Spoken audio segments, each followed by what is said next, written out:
4 বছর পর তৃণমূলে কাটিয়ে ফের কংগ্রেসে প্রত্যাবর্তন প্রণব পুত্র অভিজিৎ মুখোপাধ্যায়ের। বুধবার রাজ্য কংগ্রেসের সদর দফতর বিধান ভবনে প্রদেশ কংগ্রেস সভাপতি শুভঙ্কর সরকার তার হাতে কংগ্রেসের পতাকা তুলে দিয়েছেন। পুরনো দলে ফিরে অভিজিৎ বন্দ্যোপাধ্যায় জানিয়েছেন, বিভাজনের রাজনীতির বিরুদ্ধে লড়াইয়ে কংগ্রেস ছাড়া কোনো বিকল্পই নেই। এখনো দেশের প্রত্যেক গ্রামে অন্তত 1 থেকে 2টো কংগ্রেসী পরিবার রয়েছে। তার দায়িত্ব থাকবে কংগ্রেসের প্রতি তাদের আস্থা ফিরিয়ে আনা। জানা গিয়েছে, কিছুদিন আগে কংগ্রেস সভাপতি মল্লিকার্জুন খাড়গের কাছে কংগ্রেসে ফেরার ইচ্ছা প্রকাশ করেছিলেন অভিজিৎ মুখোপাধ্যায়।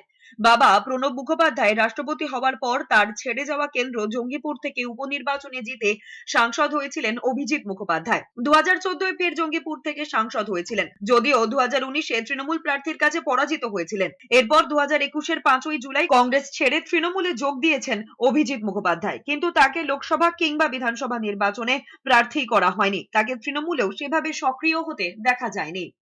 কংগ্রেস পার্টিতে বা রাজনীতিতে দ্বিতীয় জন্মদিন হলো।